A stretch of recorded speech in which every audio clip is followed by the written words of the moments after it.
Today on Totally Awesome History, we're going to talk about something really cool, the afterlife, or the survival of the personality after death. Now, I can already feel the anger and ire rising up in the minds of skeptics and atheists. He's a theist! It's unscientific! Get him! But I'm not here to prove anybody right or wrong. What I am here to talk about is a super cool thing that happened in the early part of the 20th century, that whenever conversations about God or the afterlife or the soul come up, so many people seem to forget about, or just ignore, or they don't know. And that's a little thing called cross-correspondences. Totally awesome!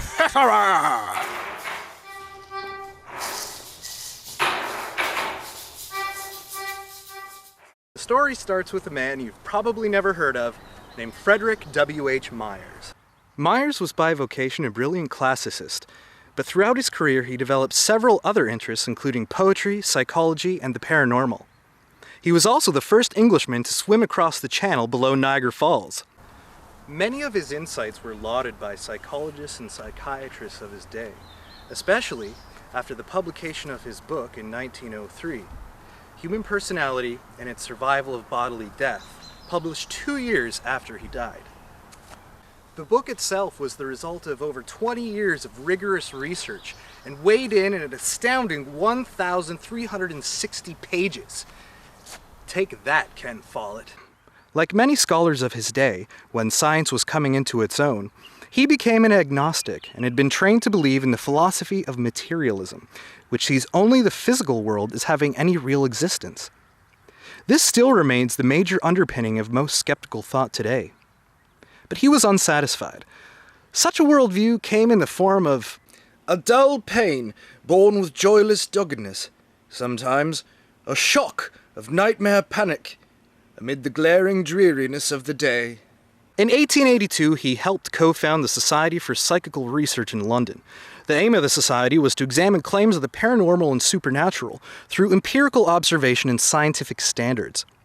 In his own words, "If all attempts to verify scientifically the intervention of another world should be definitely proved futile, this would be a terrible blow, a mortal blow, to all our hopes of another life, as well as of traditional religion. It would thenceforth be very difficult for men to be persuaded, in our age of clear thinking, that what is now found to be illusion and trickery was in the past thought to be truth and revelation." One of the things that really interested Myers, as the title of his book suggests, is whether any part of us survives after we die. In fact, he thought it was one of the most fundamentally important questions that we could ever ask. On the first page of his book, he writes, "The question for man most momentous of all is whether or no he has an immortal soul, whether or not his personality involves any element which can survive bodily death." Frederick Myers died in 1901. What? That's it? That's not totally awesome history. Damn you, But wait, Rob! what if I told you that he continued to do his work after he died? What? You're a madman!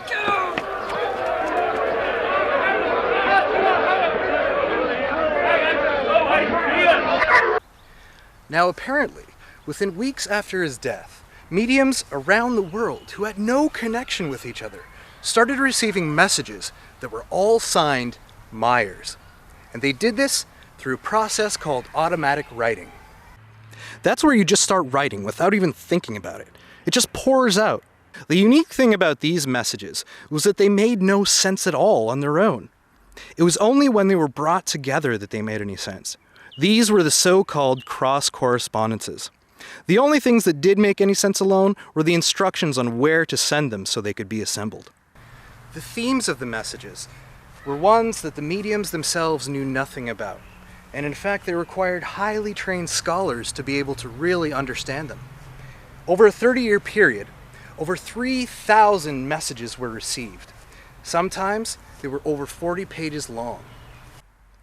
Later, other deceased members of the Society for Psychical Research, Professor Henry Sidgwick and Edmund Gurney, also contributed to them from beyond.